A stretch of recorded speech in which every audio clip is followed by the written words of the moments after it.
Aksi saling dorong ini terjadi saat petugas Satpol PP menertibkan sejumlah pedagang yang nekat berjualan di Pasar Beringin, Kota Gunung Sitoli.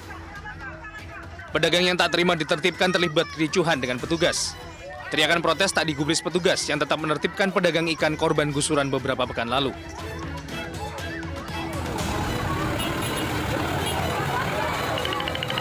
Petugas juga mengamankan sejumlah pedagang yang dituding menjadi provokator kericuhan. Ironisnya, anak pedagang yang masih di bawah umur ikut diamankan petugas. Aksi oknum Satpol PP Gunung Sitoli ini viral dan menuai berbagai kecaman di media sosial. Dari Gunung Sitoli, Nias, Sumatera Utara, Iman Jayalase, iNews melaporkan. Pemirsa, satu keluarga yang terdiri dari 5 orang berkomplot untuk mencuri puluhan tabung gas. Aksi mereka membobol sebuah kios penjualan gas di Kabupaten Tebo, Jambi, terekam kamera pengintai.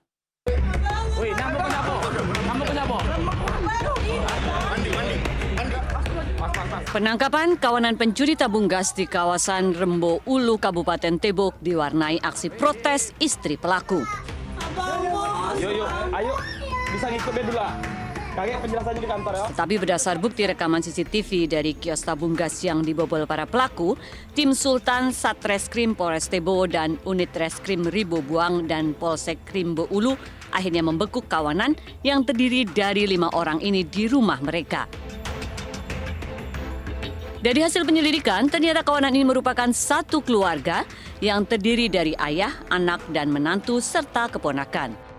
Mereka beraksi dengan menggunakan gunting pemotong besi dan merusak pintu sebuah kios tabung gas di kawasan Rembo Ulu, Kabupaten Tebo, Jambi untuk bisa masuk ke dalam kios.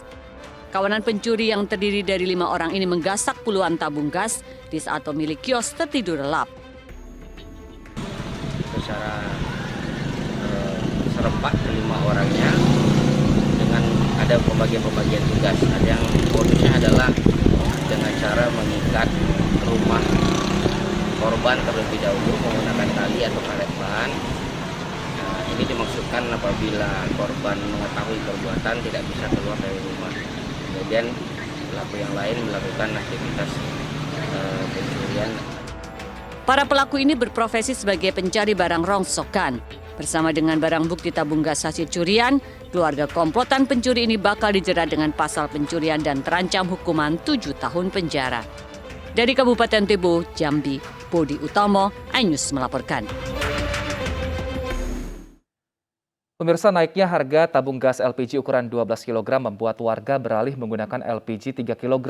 Di berbagai daerah, kelangkaan gas terjadi hingga diwajibkan bawa KTP untuk mendapatkan gas.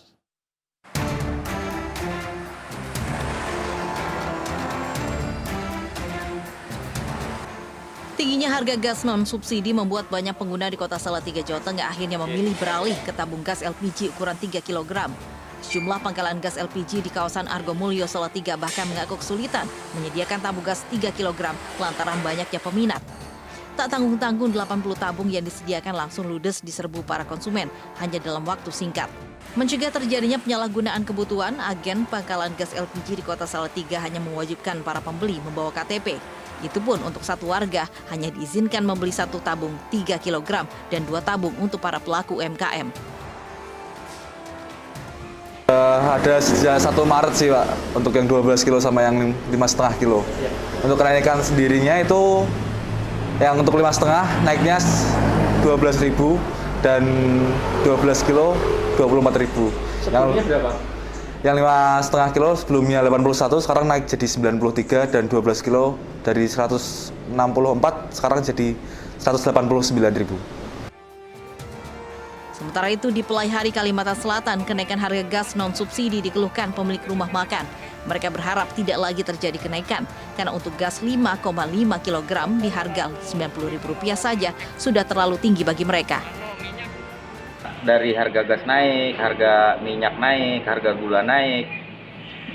Sebenarnya itu seharusnya kita udah melakukan kenaikan juga. Cuman karena kita masih menghitung masih ada keuntungan sedikit, sementara ini belum ada melakukan kenaikan harga. Kenaikan harga gas non-subsidi membuat semakin sulit ekonomi warga di tengah kenaikan berbagai komoditi pangan lain. Warga berharap pemerintah bertindak tegas menurunkan harga kebutuhan pokok masyarakat. Tim Liputan, iNews melaporkan. Tidak hanya harga gas LPG yang naik pemirsa, harga kebutuhan pokok masih tetap tinggi. Di Pasar Senen Jakarta Pusat, pedagang dan pembeli mengeluhkan harga daging sapi yang tetap tinggi. Di Pasar Anyar Tangerang, harga cabai rawit melonjak sedangkan harga daging ayam terus merangkak naik. Harga daging sapi di Pasar Senen Jakarta hari ini masih berkisar Rp130.000 per kilogram. Pedagang khawatir jika harga daging tidak kembali ke semula, yaitu Rp120.000 per kilogram, maka akan terus naik menjelang Ramadan. Kondisi ini bisa memicu turunnya daya beli masyarakat. Meski demikian, pemirsa, sebagian pembeli mengaku tidak punya pilihan karena daging sapi masih menjadi pilihan untuk kebutuhan sehari-hari.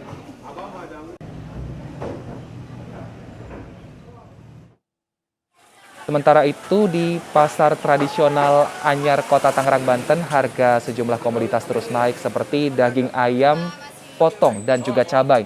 Ayam potong yang semula Rp38.000 per kilogram kini mencapai Rp40.000 per kilogram. Sementara cabai rawit dari harga Rp50.000 kini menjadi Rp70.000 per kilogram. Kondisi ini dikeluhkan para pedagang karena menurunnya tingkat penjualan. Sedangkan pembeli membatasi pembelian karena naiknya harga.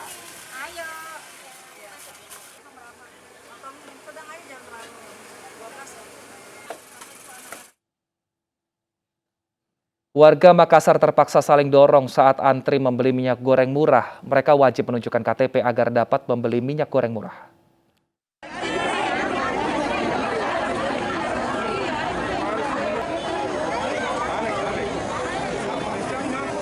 Ratusan warga langsung menyerbu operasi pasar penjualan minyak goreng satu harga yang digelar Dinas Perdagangan Kota Makassar di halaman Masjid Darul Mutakid, Jalan Minasa Upa, Kota Makassar, Sulawesi Selatan, Rabu pagi. Demi 2 liter minyak goreng, mereka saling dorong dan lupa menerapkan protokol kesehatan saat berebut mendapatkan kupon dengan menyetor KTP.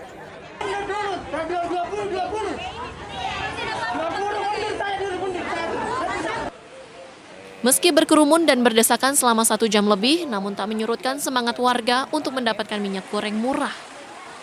Di Makassar, harga minyak goreng mencapai Rp20.000 per liter. Beli minyak. Minyak apa ini? Minyak kunci mas. Berapa liter? 2 liter. 2 liter? Iya. Harganya berapa, Bu? Harganya 12,5 1 liter. 2,5 1 liter. Berarti 25 2 liter. Ini murah atau gimana, Bu? Murah. Murah. Kalau di Bagi luar? kami murah. Kalau di luar berapa? Di luar 20.000 1 liter. 10.000 ya. Iya. Syaratnya apa saja ini, Bu? Menyetor KTP.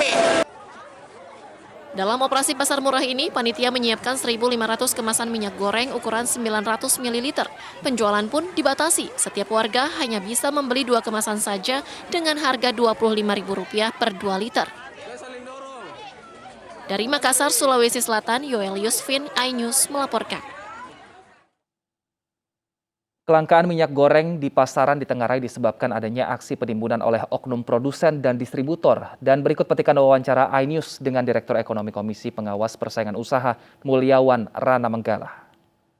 Ya, jadi memang ini kalau kita melihat, kalau berdasarkan teman-teman laporan, memang ada penimbunan di gudang produsen juga ada penimbunan di gudang distributor juga ada juga yang beberapa produsen yang entah kenapa kami masih mempelajarinya itu tidak sepertinya tidak lagi meningkatkan produksi minyak gorengnya, padahal ketika melihat permintaan seperti banyak ini dengan bahan baku yang relatif tidak susah untuk dicari, kan harusnya mereka bisa meningkatkan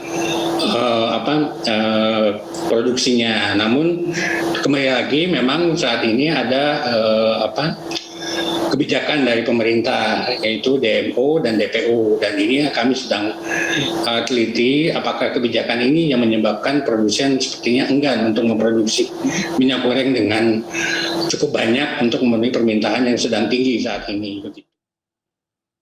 Kita ke informasi lainnya, pemirsa. Macet sepanjang 1 km terjadi di titik pemeriksaan ganjil genap Simpang Gadok, Bogor, Jawa Barat. Kendaraan didominasi berplat nomor polisi Jabodetabek yang akan menuju ke sejumlah tempat wisata di puncak. Sejak pagi tadi, pemirsa, arus lalu lintas dari Jakarta menuju sejumlah tempat wisata di puncak padat. Macet panjang pun terjadi sekitar 1 km di titik pemeriksaan ganjil genap di Simpang Gadok, Bogor. 185 petugas gabungan Satlantas Polres Bogor disiagakan di sepanjang jalur puncak. Petugas juga menyiagakan mobil derek di 3 titik untuk mengantisipasi mobil mogok yang menimbulkan kemacetan panjang. Regulasi ganjil genap di kawasan puncak kembali diberlakukan pada libur Hari Raya Nyepi 1944 tahun Saka.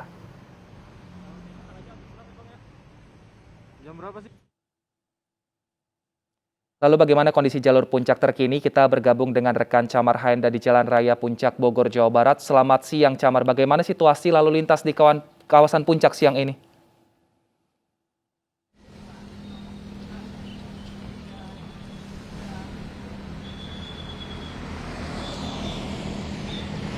Ya, selamat siang Wilson dan juga pemirsa. Dapat kami sampaikan di hari libur dalam rangka Hari Raya Nyepi 1944 tahun Saka dimanfaatkan oleh sejumlah masyarakat untuk berkunjung ke Puncak Bogor. Di mana berdasarkan pemantauan kami, yakni di salah satu ruas jalan yang ada di Puncak Bogor menuju ke arah Cianjur ini masih terpantau ramai lancar. Berbeda dengan tadi kami juga sempat berkunjung ke Simpang Gadok, ini terjadi kemacetan sepanjang 1 km. Memang pihak dari Satlantas Polres Bogor menyebutkan bahwasanya kemacetan hanya terjadi di titik-titik pemeriksaan ganjil genap saja yang memang akan diberlakukan hingga dengan 4 hari ke depan, hingga dengan hari Minggu dini hari. Dan memang untuk sejauh informasi yang kami dapat dari pihak Satlantas Bogor, saat ini sudah ada sekitar 25.000 kendaraan yang sudah melaju dari arah Tol Ciawi menuju ke arah Puncak Bogor. Dan di titik saya melaporkan saat ini berdekatan dengan sejumlah destinasi wisata seperti di Taman Safari, kemudian juga di Taman Matahari. Dan tepat di belakang saya ini memang menjadi salah satu spot favorit, yakni di Kebun Teh. Masyarakat ataupun juga pengunjung wisatawan dapat menikmati suasana kebun teh yang asri di Puncak Bogor. Kemudian juga antisipasi yang dilakukan selain dari penerapan regulasi ganjil genap, ini adalah pihak dari Satlantas Polres Bogor menyiagakan 3 mobil derek di 3 titik kritis, yakni di Tol Ciawi, Gunung Mas, dan juga Naringgul. Hal ini memang belajar dari beberapa pekan yang lalu sempat terjadi kemacetan dikarenakan banyaknya mobil yang mogok. Sehingga pihak dari Satlantas Polres Bogor mengimbau kepada masyarakat agar tidak memaksakan kondisi kendaraan apabila memang tidak layak untuk melakukan perjalanan. Saat ini terdapat 185 personil yang disiagakan yang nantinya akan ditambah secara situasional sebanyak 50 petugas dari Satlantas Polres Bogor untuk melakukan penerapan regulasi ganjil genap dan juga sistem one way yang memang ini belum diberlakukan dan rencananya akan diberlakukan sekitar pukul 11.30 waktu Indonesia Barat siang hari ini. Adapun untuk pengecekan wisata ini masih juga diberlakukan, di mana saat ini kapasitas dari tempat wisata yang ada di Puncak Bogor masih menerapkan berlandaskan kepada PPKM level 3, yakni sebanyak 50%. Demikian Wilson, kembali ke Anda di studio. Terima kasih Camar Haenda atas laporan Anda dari Puncak Bogor. Selamat bertugas kembali. Pemirsa, usai jeda kami akan hadirkan informasi mengenai Menteri Tenaga Kerja yang akhirnya membatalkan aturan pencairan JHT di usia 56 tahun. Tetap bersama kami.